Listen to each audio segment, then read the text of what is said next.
সবাই কেমন আছেন? আশা করি সবাই খুব বেশি ভালো আছেন। আজকে আমি খুবই মজাদার কিছু রেসিপি নিয়ে এসেছি একটি বিশেষ দিনের জন্য। সামনে পূজা, এবং পূজায় আমরা দেখি অনেক ধরনের রেসিপি তৈরি করি, কিন্তু আমি কিছু বিশেষ রেসিপির কথা বলবো।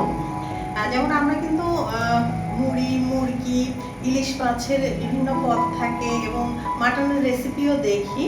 আবার হচ্ছে খিচুড়ি থাকে, নিরামিষ থাকে, তারপর হচ্ছে লাবড়া থাকে, হচ্ছে লুচি তো থাকবে মাস্ট, এবং মিষ্টি জাতীয় অনেক কিছু দেখি। তারপরে কচুরিও দেখি, রসগোল্লা, মিষ্টি দই, ঘরে পাতা দই আমাদের সবারই অনেক প্রিয়।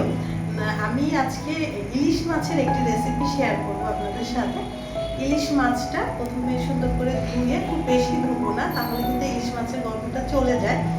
পোস্তদানা বাটা, সরিষা বাটা, কাঁচা মরিচ বাটা এবং লবণ, হলুদের গুঁড়া, এই সমস্ত উপকরণ একসাথে মাখাবো। মাছটা সুন্দর করে মাখিয়ে তারপরে চুলায় দিব।